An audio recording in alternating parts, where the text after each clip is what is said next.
The new year is a great time for change. I used to be pretty cynical about this whole new year change thing. Like, new year, new me is just something that people say to make them pretend like they're going to make some kind of change in their life. Because most people just don't. However, that doesn't mean that the new year can't be a great moment to restart, refresh, and really gain some great momentum going into the new year so that you can start being the person who you want to be right from the beginning of the year. My goal for 2025 is to stop being so defensive and to open myself up and be more vulnerable in my relationships. And I might even try and get a romantic partner. But whatever your goal is, I can guarantee that you'll benefit from some healing and some personal growth. So here are my suggestions to start strong in 2025. Number one, wrap up your 2024, or whatever year it is if you're watching this in the future. You can't expect to have a clean start into the new year if you haven't wrapped up your old one. Now, I'm not saying that you have to get your life totally in order in time for the new year, because that's just not achievable or realistic.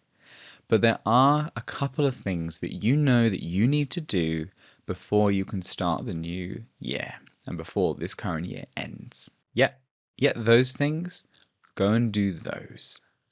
Wrap up that task at work, create some handover, write yourself a here's what I need to do on January 2nd when I start brand new. Whatever you need to do to make sure that 2024 is as tied up as it can be and you can start into 2025 nice and fresh. This New Year's moment is a powerful time for change and transition. It's a really clean break, and you want to make sure that you're as free and as open to that as possible. Number two, start as you mean to go on. Do you want to start your year in bed with a hangover and a stranger? Do you want to wake up feeling alone, miserable, and despairing because you stayed up all night to distract yourself about the horrible anxiety that you feel? There's nothing wrong with either of these outcomes. In fact, it could potentially be the push that you need, but it's still just a part of your journey. But I'm going to assume that if you're watching this, you've kind of already been there. I know I have. So you know that you don't need to repeat that because you know it's just going to make you feel like crap. So instead of staying up all night and drinking and partying and trying to get laid or doom scrolling until you pass out, why don't you try looking after yourself from the very moment 2025 begins? And maybe that is still drinking and partying with friends in moderation. Or maybe it's finding something else to do to welcome in the new year. I recently started going to ecstatic dance sessions, and they are super fun. And I know for a fact that there are some that happen on New Year's. They're doing New Year's sober raves. What a brilliant and fun thing to do to start the year in a conscious and healthy way, you know? So there's a million different activities and events that you could go to. Go and choose one that aligns with the person that you want to be from the moment 2025 starts. Number three, do an inventory of the previous year. This part can be as long or as short as you want to make it be, but it is highly, highly valuable.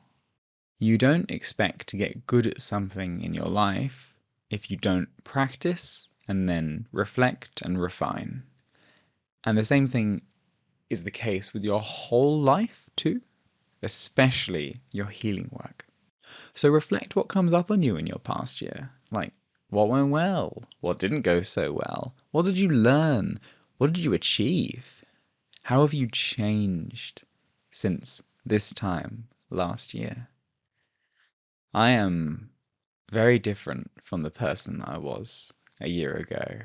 I am in many ways very similar, but I have changed in ways that I'm really conscious of and am immensely grateful for. This noticing and reflecting is the most important tool that you have in your life toolkit. So use it. And for all of you perfectionists or people who are highly self-critical, make sure that you note your achievements and that you congratulate yourself for those and give yourself praise for them, because you've survived another year. No matter how your year was, whether it was really good or really bad, you are still here, and you're going to still be here on January 1st, 2025, when that first second ticks over. So trust that everything that's happening to you is something that is helping you to learn and to grow and see what lessons you want to take into 2025. Number 4, set your intentions for the new year. I can't really make a New Year's video without talking about resolutions. Resolutions are pretty tricky. So here's a truth bomb for you. Most people do not follow through on their resolutions because they don't actually want to change. I'm going to say that again. People don't follow through on their New Year's resolutions because they don't want to change. They don't want to do anything differently. They want a different outcome, but they don't actually want to change what they're doing and how they're thinking. And they may not even be conscious of that. It might be on some deep sort of second or third tier unconscious level. And so, you might set unrealistic goals. You might not support yourself, or you might put so much pressure on yourself that it all just kind of falls apart, and then you slip back into this not of a great but familiar way of being that's not just quite bad enough for you to actually want to change. If you want your life to be different, you have to know why. You have to know why you want to change. You can't just do the same thing over and over and over again and expect to get different results. That is literally the definition of insanity. Of course, we all do it. I do it, you do it, we all do it. It's normal. But if you really want to change, you need to kind of figure out a way of internalizing that you really do want to change. And so my only piece of advice for how to do New Year's resolutions is get in touch with why you want to change and keep reminding yourself of that. If you have that clarity and you keep going, you cannot fail. You might make mistakes, you might falter, you might even stop for a while, but as long as you remind yourself and pick the work back up, at some point, you'll just keep doing it, and then you'll look up and you'll go, oh, I am the person that I was trying to change into. And it is one hell of a feeling. And then, of course, comes the, but I'm still horribly imperfect. And that is a topic for another time, but it's quite a funny realization. Starting the new year right is a wonderful way to get some real momentum to have a good year. I mean, imagine how good it would feel if on January 1st you can look at your watch and you can say, for the whole year, I've been taking care of myself. Even if that's only half an hour, you've been taking care of yourself for a whole year.